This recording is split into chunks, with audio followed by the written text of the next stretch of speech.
Hey everybody, welcome back to another exciting episode of the Stash Report from the Stash Project. Today is July 27th, 2020, and we have a few spot runs from Aoshima, a couple of kit announcements from Bell Kits, as well as the normal run-of-the-mill kit releases from across the country and the globe. So the spot runs from Aoshima are from September. They are reissue of the 2011 Subaru Sandbar WRC, blue limited version, where it's just a reissue of the Sandbar painted World Rally blue for, because of the rally cars. That's been released I don't know how many times at this point, so another run on that. Reissue of the 2004 Nissan R34 GTR Z-Tune, reissue of the 2001 Urace R34 4-door Type R. And you recall that kit's a brand new kit, just came out 2 months ago, so that is getting a reissue already. Sold out, so good to see that. Reissue of the 97 Honda Accord wagon in its Garson Girard VIP trim. Reissue of the 99 RE Amemia FDRS 3X7. Wow, RX7. Reissue of the Liberty Walk Japan 4-door, and that's a 1982-ish, 83-ish Nissan Skyline. It's the first kit in the Liberty Walk series of all the vintage Nissans. And then also reissue the Liberty Walk R35 GTR in its Type 1.5. That is the one with the white car on the box art that sort of updated all the fascias and lighting and everything to 2019 spec. And then also in the 19-inch wheel sets, you're going to get reissues of the Advan RSDF, RS3, Advan GT, and the Enki GT C01RRs, which sound all very, very familiar, because I want to say it's probably been about 3 or 4 months since those wheel sets were run most recently. So they get reissued a lot. People keep buying them, they're going to keep selling them. So the announcements from Bell Kits are going to be these 3 new models here. They're all Renaults. They had a little post up about everyone being in lockdown, but they're still working hard, and they've got the licensing approved from Renault for these. Drivers and races to be announced in the future, but the licensing from the car company is approved. So you have here a Renault 5 Maxi Turbo, a Renault Megane Maxi, and a Renault Clio Maxi. I'm not sure if the old Tamiya kit's a Maxi Turbo or not. It may be, it may not be. The Maxi thing is sort of a designation of it being a kit car, being like an assembled rally car that you sort of built with factory support. But the Renault 5, that Turbo, that Tamiya did, is from like 1984, so it's a little old at this point. That kit comes with like a driver figure and everything. It's so old, which isn't like a knock on it being old, but if you buy old Tamiya kits, you notice they all come with driver figures. Then the Megane would be next, I believe, and there was a Fujimi Renault Megane that is rally look, meaning that it was reissued with a bunch of different rally liveries, but didn't actually include anything to convert it from being a street car into a rally car. So that fixes that problem. And then I don't believe there's been a Renault Clio Maxi out there, other than, I believe, Renaissance did a couple of multimedia kits in the past, and of course this will be a injected molded kit. So I couldn't tell you, even guessing beyond maybe 2022, as to when those kits would be available. We're going to talk about some new Bell Kits here in a second when we get towards the end of the video. But these would be behind the Opel Ascana, the Ford RS, the Citroen, the modern Citroen WRC cars that they have coming out, the Hyundai i20. There's a bunch of things that these are behind in line. So we might see another new tool out of Bell Kits before the end of 2020. 2 of them is probably pushing the luck, but at least there should be at least one more kit this year. So these are in line, and probably 2 years out would be my best guess, unless some of these are pushed ahead of other things. But just based on that sliding chart of where things were coming out of the worst of the shutdown, when the factory the Bell Kits used to produce their kits came back online, these are a while away, but they're announced. And so, I mean, I appreciate the fact they're still looking ahead. They're still planning 18 plus months out in advance, and again, letting their customers know that at the same time. So we have a couple of kits from round 2 to finish out July, and they are a couple of vintage doozers here, and they are Steve McGee's Black Beauty altered fuel dragster here. Now the little sticker on the box is a new 4-piece body. I believe most of that 4-piece body was tooled up for the most previous wedge dragster kit that was done before this one, because that really was a whole new body on that. I think there's one piece to this body that's different from the other one, so that qualifies it as new. Had pre-printed drag slicks, obviously new decals and all the rest of that stuff that you get with these vintage flavor kits. And what round 2 has said is that this kit is more accurate to the actual one-to-one drag car than the kit was back in the 1960s when it was released. So there's that. And then for the folks who can go back in their mind and remember a happy place where recreational drugs were apparently available to everyone, including small children, you have this, the little Gypsy Wagon Street Rod. I have no words as to this. It is just baffling to me that anyone thought this was a good idea or something that was to be done. Now, I realize that I probably just insulted half of my audience, but, I mean, let's all be honest here. Something was going on in the folks that designed this. Something was going on. It's okay. You can admit it. It was a while ago. Something was going on. So this is a Catch the Cat kit. 1 out of every case, or 1 out of every 12, is molded in translucent metallic orange. Chances are, we'll say on the bottom that it's molded in translucent metallic orange, because I think it's molded in white otherwise.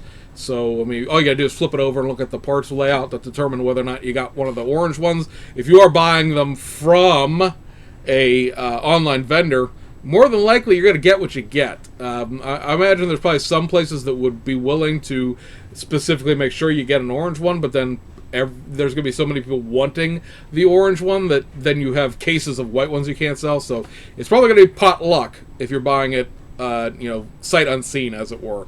The great big steam roller tires are pad printed. That happened in the last version of a street rod thing. It was a depth charger, I think it was. It had these great big tires, and 2 window color options, clear and I think green, or maybe it's orange, I can't remember which, but at any rate, that's back out there for fans of those really odd 1970s show rods. Going overseas to Japan, 4 kits out of Aoshima, a couple of reissues, a couple of modified reissues. Straight reissues are 2 out of the model car line, and they're the RN80 Toyota Hilux Custom. So this is one of the great kits that Aoshima does for the lowrider fans out there. I mean, that is what they're for, but I mean, just saying, the lowrider guys are probably going to be most interested in this. They have like an articulating, snap-together, almost Lego-y suspension, where you don't glue anything together because the entire suspension raises, lowers, you can sort of pose the thing on a twisted suspension, like, for lack of a better term, a dance pose, when you make a lowrider dance. It's got that type of articulating suspension. The bed also dumps and tilts, so you can make the bed dance. It's a very interesting concept that is underneath, I believe, 2, maybe 3 kits total. This is another one of these left-hand drive only Toyotas that has a whole bunch of US DM parts on it, which is kind of an oddity in itself, but it is what it is. There's 2 sets of wheels. There's another set other than the ones that are on the box art there. And then the other one out of the 2 model car line is this, the 2010 Toyota Hilux Hot DNA by Hot Company VIP van. This used to be sold under what was known as the American RV series, because apparently if you throw a woody panel on the side of a Japanese van, that makes it American style. Bet you didn't know that. The whole woody panel is a decal. There is nothing engraved into the side of the van like that. It's more or less a stock high ice, except it's got a different front bumper and different wheels. Otherwise, it's just bone stock. And then, speaking of bone stock Toyota Hiaces, you have this, which is the modified reissue of the 2010 Hiace in its fire department public relations guise. There is basically one runner of 5 or 6 parts that is new to this. There are some newer parts, because some of the parts for this come out of the Toyota Hiace police accident investigation van, the one that was just released a couple months ago, the great big arrow board on top of it. So the new parts in this are pedestals for the lights, The lights themselves are from 1999, but there's new pedestals for those lights. The little snowflake badge on the front is new. The siren on the front bumper is new. And then the passenger mirror is a three-piece affair, and one of those three pieces is a new piece to that mirror. Otherwise, this kit's amalgamation of emergency parts from 1999, the base of the kit itself, the running gear and the interior is from 2006, and then parts of the body are from 2010, 2008, and it's just a take the mold, shake it a little bit, and see what falls out kind of model kit. And Shazam, new model kit, because there's never been a 2010 Hi-Ace fire vehicle before. And then the other one that is not quite so much shaking, just sort of a little bit of a combination, is this kit, which is the 2012-2015 Toyota Royal Saloon Crown kit. The front fascia is the only difference between these two kits, mainly the front grills and the front fog light areas. They actually have the same wheels, I believe, on both cars. The wheels may be slightly different between the two of them. I can't remember. I'd have to look at my kits to remember correctly. But basically, the front bumper and how the front grille integrates into the front bumper are the difference between a 2012 and a 2015. It was just a very minor refresh in 2015 as far as the styling went. And they made these kits separately in the past. Now they're combined into one. This is a case where there is only one body. You do have to pick 2012, 2015 with it, but it is nice to have both options in one box because you pay $25 and you get to pick what you're doing as opposed to, paying $50 to get both kits. So there is that back out there for folks who are fans of the sedate Japanese four-door. And then we'll go over to Spot Model to steal some of their pictures of these kits, because these kits are, as far as I'm concerned, officially released. They are not available in the United States as of yet. Looks like Upscale will carry them. I'm not sure beyond that, but I know that that's one place I checked to see, because Chris tends to carry quite a bit of import kits. And they may be out this week in Hong Kong. When you talk about Hong Kong, they may end up being like fractionally cheaper than getting them from Europe. Right now, at Spot Model, these kits are $55 and change. At Hong Kong, under the current exchange rates, they're $54 and change. The only way you can ship them speedily at Spot Model is, well, not the only way, but the cheapest way that is also speedy is UPS, and that looks like it's going to be about $30. EMS from Hong Kong is probably going to be $35. So it all evens out in the wash. And what are we talking about exactly? We're talking about the Belkit's new Metro 6R4 Rally kits. So these are out. I've seen these listed in at least 5 different online vendors in Europe. I consider that to be released because it is a European company. Belkit's is in Belgium, if you don't know. And at this point, getting them in the United States is just a waiting game, unless you want to, pay a little extra and get them ahead of time, which you can do by going to Spot Model or other places. So first up, you have this, or 2 of these kits. This is the Lombard Rally, the Royal Auto Club Rally, with Jimmy McRae and Ian Grindauld in the, or Grindraud, I should say, in the co-pilot seat. And this ran as the racing livery. Now, we know this is a Rothman's car, but we also know, if you pay attention to all the rally stuff that I've thrown at you over the course of the last couple of years, as the rally releases from like places like Hasegawa and Belkit's and of course BMAX have picked up, England was like na when it came to tobacco liveries starting in the early 1980s. So this does not have Rothman's livery to it. It just has the racing livery with the blank Rothman's logos where the Rothman's globe should be and things like that. From what I've seen of the decal sheet, at least shown publicly, there are no Rothman's words for this because they were not for this rally, and this car is specific to this rally, so know that going in. This kit comes with a couple sets of wheels, because we're going to show you another kit here in a second, and it has a different set of wheels. Both those sets of wheels are in both kits. Both kits include night racing. Both sets of kits include all of the stuff that we'll talk about with these two, so don't think you have to buy one or the other to get that stuff. The other kit is this one, the 1986 Rally Monte Carlo computer vision livery with Malcolm Wilson and Nigel Harris in it. You see the different wheels here. This has the night racing pod on the front with the cover on. You can build it with the cover off. There's seatbelt material, PE. There's in the rubber parts, because they do include, obviously, beside the tires, they include rubber for the mud flaps. There's also some rubber wiring and rubber tubing included to wire and hose the engine, if you will.